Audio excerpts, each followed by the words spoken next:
Welcome to the Voice for Mount Pleasant podcast, featuring discussions and interviews about the people, places, and events that make Mount Pleasant such a special place.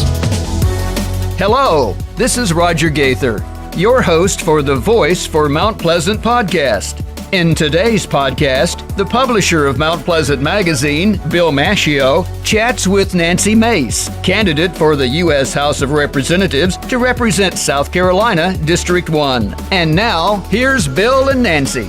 I'm excited here on Voice for Mount Pleasant because we have our special guest today, Nancy Mace. Nancy, I know you got to be busy. Thank you so much for joining us, okay? Of course, and thank you for having me on. I really appreciate it. I am excited about this election year. It's a very important election, and I'm just so grateful that folks throughout the community and throughout Mount Pleasant want to hear about what options and choices they have this November. I totally enjoyed my first, if you would, exposure to you was listening to you talk at the Charleston Medical Association, the County Association. It was really good. That dialogue you guys had about medical care would be totally different now, would it not? No, 100%. And COVID-19 really has turned everything upside down, not just economically, but our healthcare too. And one of the things that we figured out early on with COVID-19 is that American policy, our government, and the over regulations that we have, the burden of regulations within the healthcare system has really hindered our ability to respond faster, better, more in the case of COVID-19. And I know our nation has, done millions of tests, more than any other country in the world, but still, we could be doing more. We could be doing rapid testing, widespread rapid testing for folks. And so those regulations have hindered, our ability to do better and faster. And we even see it at the state level when COVID-19 hit early on, the governor, and I'm so thankful that he did, but he lifted the certificate of need regulations, which limit the number of acute beds a hospital can have. It limits the number of beds a nursing home or assisted living facility can have. And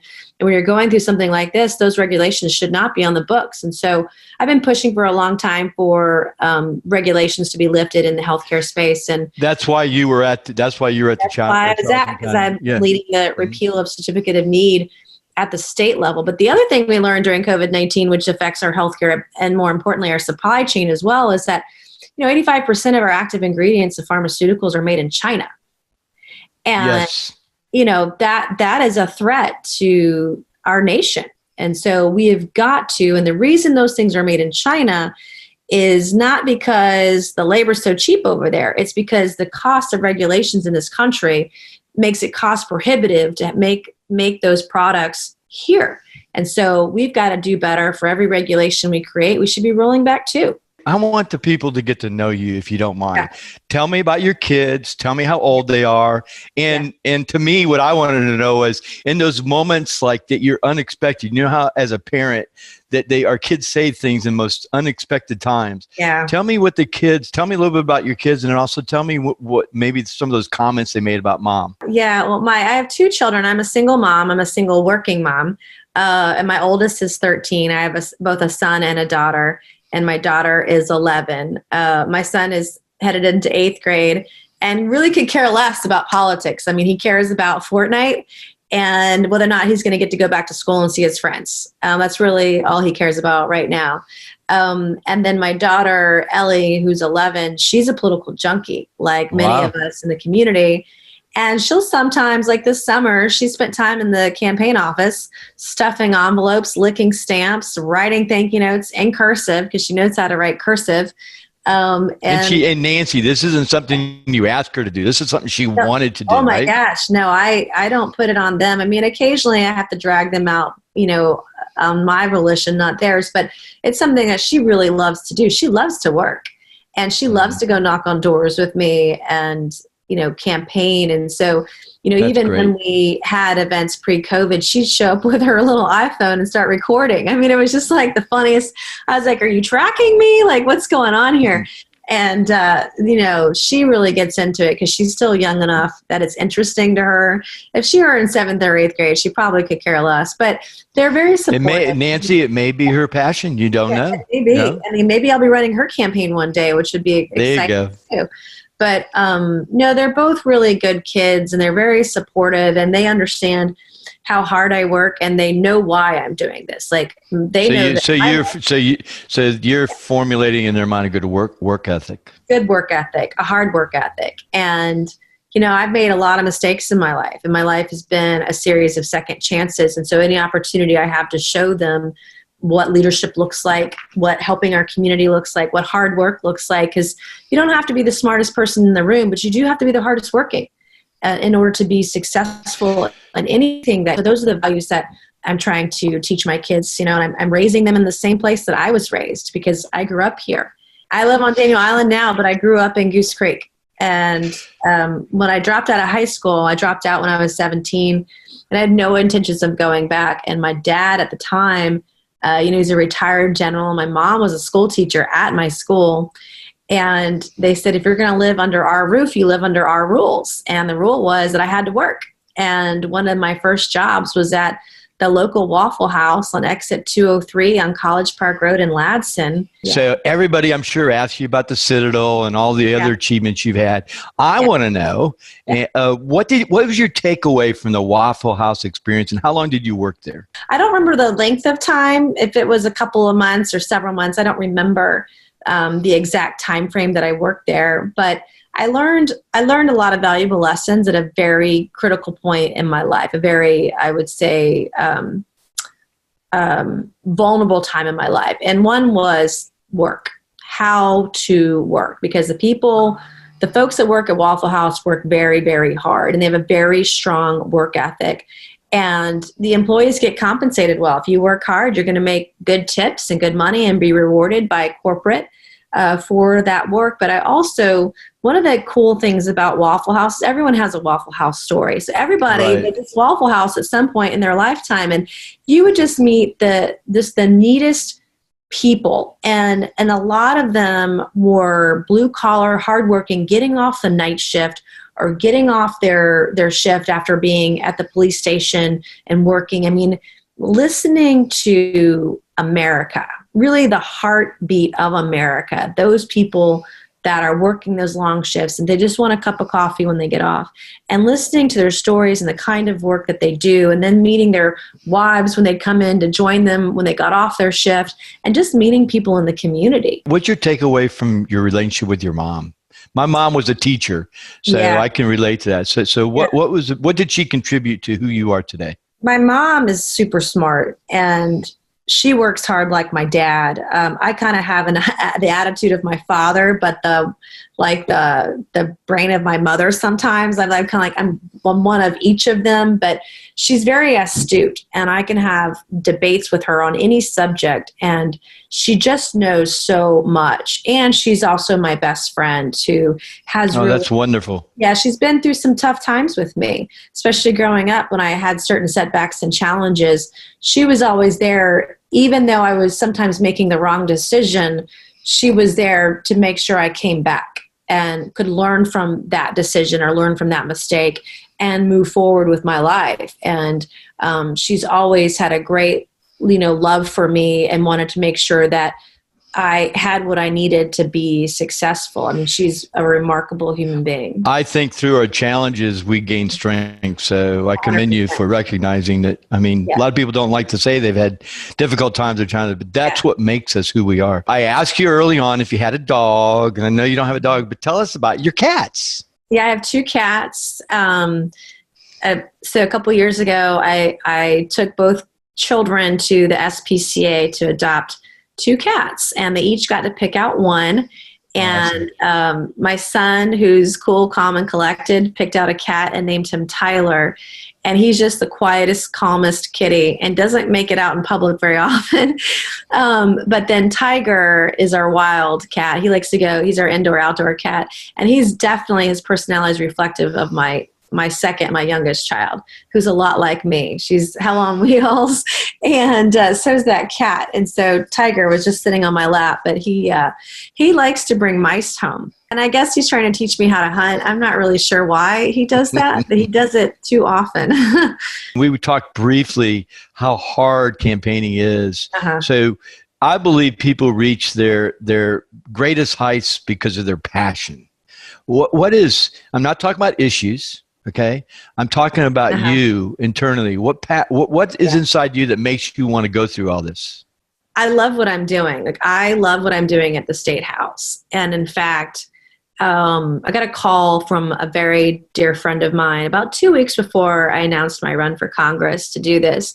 And they're like, I finally have figured you out.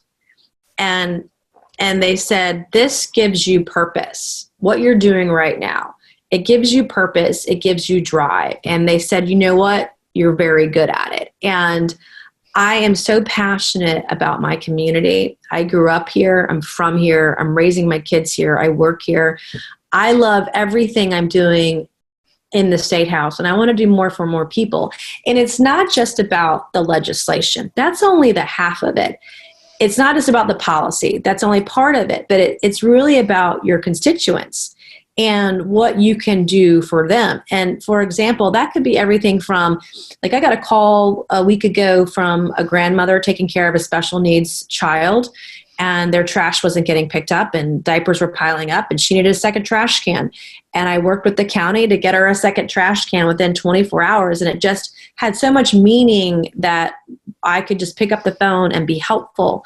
But one of the greatest things I've done, and this is bigger than I think any legislative accomplishment I've ever had, but I had a mom called me, and this stuff happens all the time, but you just don't realize it as a state lawmaker, everything that you do. But I had a mom call me last summer, and I don't even know, she's a constituent I know now, but I didn't know it at the time that she was. But her adult daughter does not live in my district, and her adult daughter was diagnosed with breast cancer. It was a lateral breast cancer, meaning on one side. And it was an aggressive, very aggressive form of breast cancer. Her oncology team, surgical team, everybody said she needed to have a double mastectomy, a bilateral procedure to have both breasts removed, because otherwise she had an 80% chance of the aggressive breast cancer returning.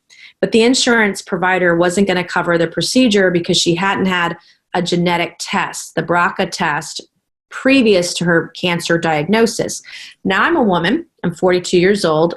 I wouldn't know, I don't know anything really about the BRCA test. I don't know where you get it. I don't know how much it costs. Don't even know if insurance would even cover it. But I said, and the mom was so frantic and upset, and I said, I can't make any promises, but let me make a phone call. Called the insurance company because I knew a guy that was there, and 3 hours later, he called me back and said the medical team re-reviewed the file, and they were going to cover her procedure 100%. And that's an awesome story, Nancy. I mean, that just gives me chills that I had that kind of an impact on somebody's life, that I literally took a phone call, made a phone call, and I helped solve a problem that was so personal and so deeply personal to this family. It tapped into your passion. But one of the things, every September, October edition of Mount Pleasant Magazine, I love writing and interviewing women that have gone through the process and have conquered, cancer, the big C word, because their stories are unbelievable. And you can't even write stories like that, fiction wise. It's just, they're just awesome, So that's a great testimonial, Nancy. Very good. And that definitely drives your purpose, doesn't it? It does. It gives me enormous purpose, and it's why I do what I do today. It's why I'm so passionate, and it's why I work so hard, because I want to look out for the community, those in my community, as much as I look out for my children.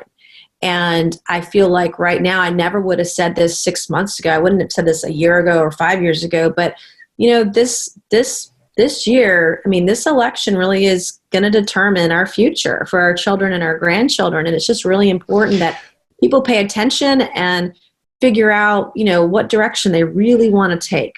Well, Nancy, no matter what side of the fence the people are on, I know that people are frustrated because the two-party system, they're not talking enough to one another. Will you, or are you capable of going to the other side and communicating? 100%. And that's, I think, really important for me to tell that story right now, because I'm a fiscal conservative, and anytime my own party has wanted to spend too much money, I've said not a dime more.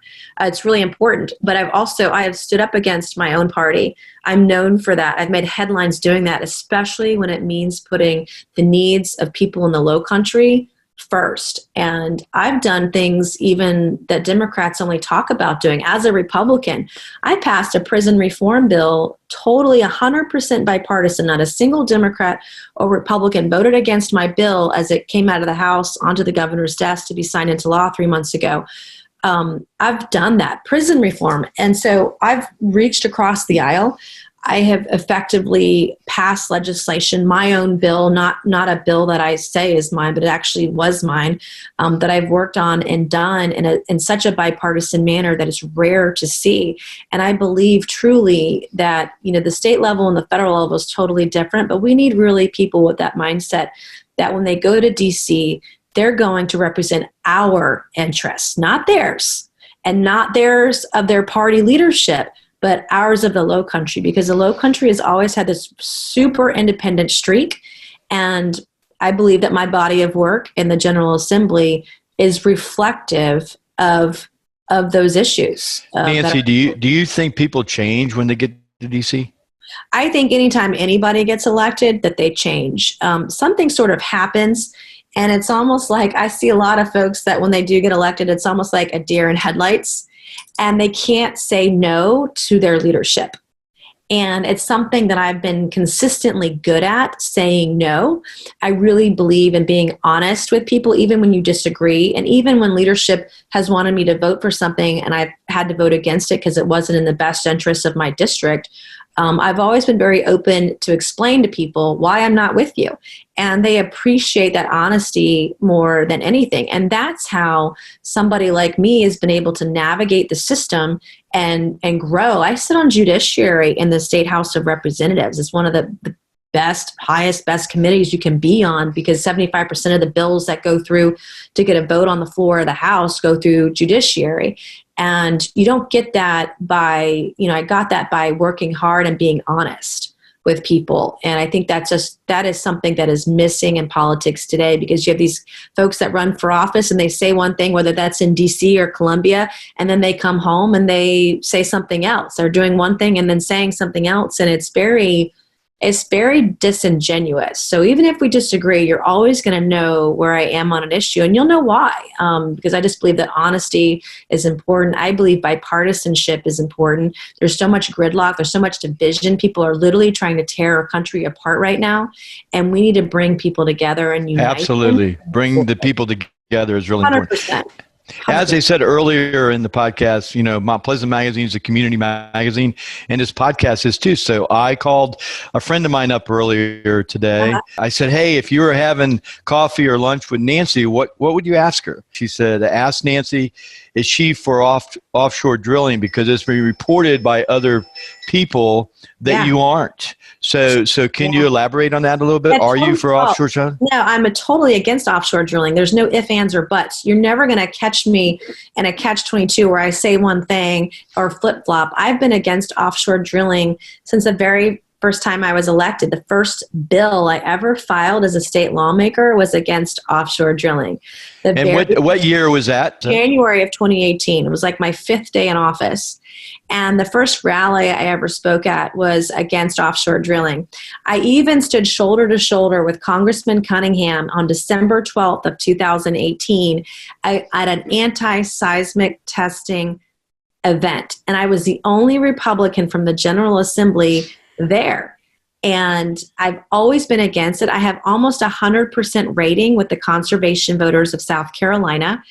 And what I despise the most in politics is dishonesty. And my opponent, Congressman Cunningham, knows that these negative TV ads are just not true. And he's standing there silently, not disavowing the lies that are being told about me. If somebody checked your records out, they could see very clearly. And to say that you were at a offshore drilling thing about the seismic, and you're the only Republican there, that says a lot, I think, anyway. It says a ton about where I stand on it. And they're spending hundreds of thousands of dollars spreading this god-awful lie. I mean, it is totally a lie. And if you look at my voting record, you'll see that. I think where the rub is that Congressman Cunningham touted a bill that passed out of the House and pretended it was made into law. and wants people to believe that he banned offshore drilling off the coast of South Carolina when he did no such thing. It was actually the state of South Carolina that has effectively banned offshore drilling. We do it every year via a provision in the budget, in the state's budget. Congressman, how many years have they been doing that, Nancy? Oh, several years, 3 to 5 years at minimum. And Congressman Cunningham's bill was a federal mandate that will never become law because it has no chance of passing out of the Senate. The president will never sign that bill into law. And I take issue with him calling something that's partisan and calling it bipartisan, because his bill, not a single other member of South Carolina's delegation even voted for his bill. Like, if it's going to be partisan, the least you could do is get members of your own delegation to actually vote for it and support it. And they didn't.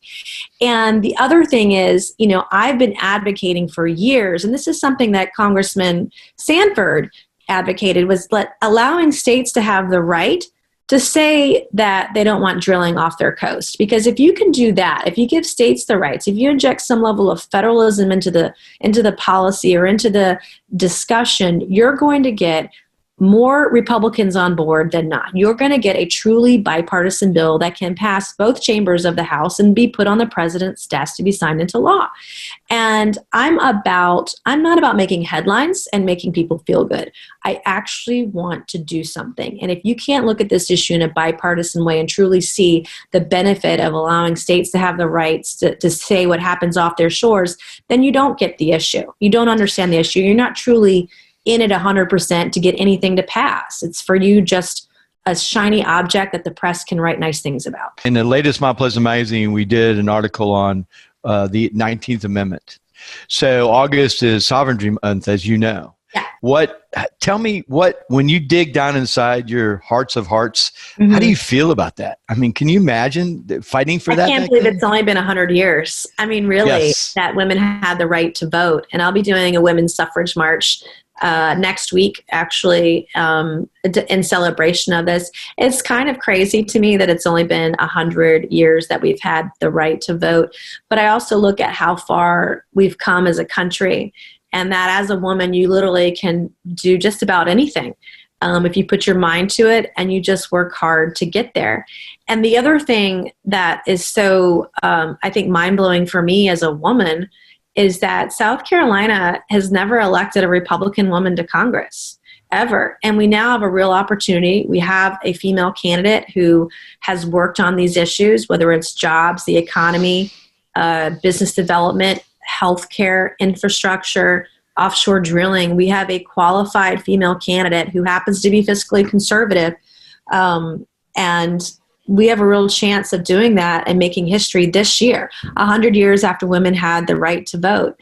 And I've been breaking barriers my entire life. And this is one that I would be honored. It'd be the honor of a lifetime to break this ceiling and do it here in Charleston, in Mount Pleasant. You're a great contributor to where we live. And I think our lives would be better if we had more people like you. Will this morning sent me, if elected, okay, would you help get federal funding for the Low Country for the flooding challenges it has? Oh, 100%. I mean, if it even looks like it might sprinkle, we have flooding issues, and the same goes for beach renourishment and everything else, infrastructure issue wise. My goal when I get to Congress would be, the committee that I would ask for would be T&I, transportation and infrastructure, so that I can help find funding for those issues here in the Low Country, because we have such great needs, and our needs are more expensive in this area of the state than others, because we live on the marsh, we live on salt water and beaches, and it costs more money for all of these issues. And living on the water, all of that plays into the flooding woes that we have, and they are enormous. And that's going to take someone who can understand that it's federal, state, and local money that needs to work together in order to ensure we can make those improvements over the next decade or two, because those things are going to take a long time and they're going to cost a significant amount of money. The first thing I thought about was all the funding that's been dished out and doled out because of COVID. That's going to make our budget to do things like this even harder to get, is it not? Even harder, which is why we need to send someone to Congress who's willing to make cuts in spending and vote against bloated budgets and vote to balance the budget. Because if you look at the trillions of dollars that the federal government is going to spend this year alone, we can't afford to do this going forward. And we've got to make some serious decisions on how we spend our money. Would you rather have $52 billion spent in Afghanistan in an endless war every year? Or would you rather have that money back here at home helping us rebuild our infrastructure and doing the development that's needed to create jobs in this country? And so I think those kinds of decisions are ones that are worth discussing and having a debate about philosophically on how we move forward. But we can't do it with a yes man. You've got to have someone who's willing to vote against their leadership and make sure that they do what's right for the low country. At the end of the day, that's all that matters. I've got to tell you, I appreciate you spending time. Extend an apology to your cats because I know it took away from their time. But seriously, Nancy, I really wanted people to get to know you, and I think we did that here. And thanks for taking the questions from my friends and Will Haney and stuff. That was great. That was very nice. I appreciate you letting me set the record straight too, because it's very disappointing to see Congressman Cunningham allow those kinds of negative and deceitful attacks happen. And it's not a good reflection of the low country. It's not who we are as a people. So, well, good luck to you, and appreciate your time. Okay, Nancy. Thank you so much. And you have a great morning. Thanks for spending your time with the Voice for Mount Pleasant podcast by Mount Pleasant Magazine. Your community, your podcast. Listen to past episodes at voiceformp.com.